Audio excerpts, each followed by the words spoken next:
বনগাঁ উত্তরের দিকে নজর রাখবো। ফের প্রচারে বিজেপি প্রার্থীকে বাধার অভিযোগ বনগাঁ উত্তরের বিজেপি প্রার্থী অশোক কীর্তনিয়ার। বনগাঁ পুরসভা 13 নম্বর ওয়ার্ডের ঘটনা। বিজেপির বিরুদ্ধে পাল্টা হামলার অভিযোগ মহিলাদের।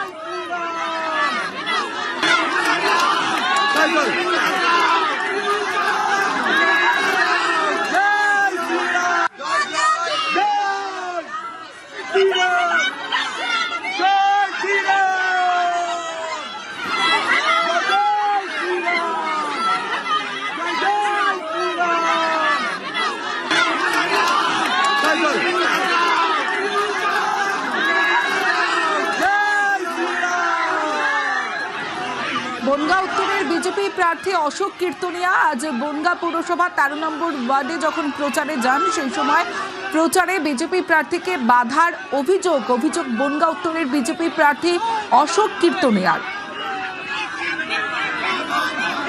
স্লোগান পাল্টা স্লোগান এবং রীতিমতো উত্তপ্ত হয়ে ওঠে পরিস্থিতি, যেখানে কেন্দ্রীয় বাহিনী পুলিশ দিয়ে পরিস্থিতি নিয়ন্ত্রণে আনে।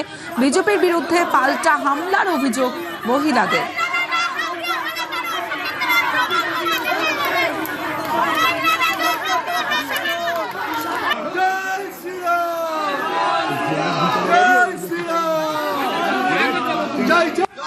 ফের প্রচারে বিজেপি প্রার্থীকে বাধার অভিযোগ বনগাঁ উত্তরের বিজেপি প্রার্থী অশোক কীর্তনিয়ার। ঠিক কি হয়েছিল, ঘটনার সূত্রপাত কি থেকে, জানাবে অনিরুদ্ধ। দেখো, তোমাকে জানিয়ে রাখি যে আজও বনগাঁতে প্রচারে বেরিয়ে বনগাঁ উত্তরের বিজেপি প্রার্থী অশোক কীর্তনিয়া বাধার মুখে পড়েছেন।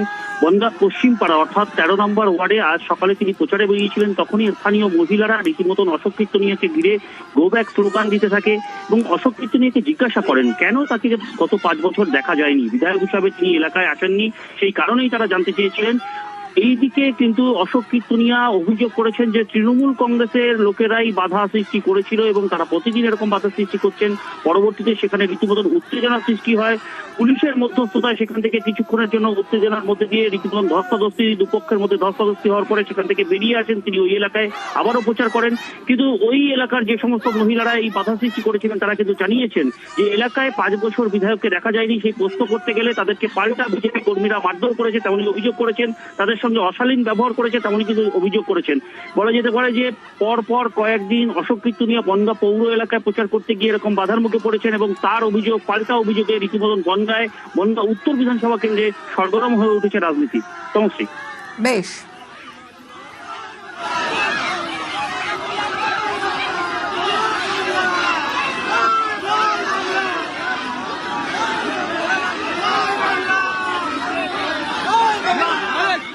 তৃণমূলের কালচার যেটা করা সেটা করছে, এদের চরিত্রটাই এমন, শেষ পর্যায়ে পৌঁছে গিয়েছে।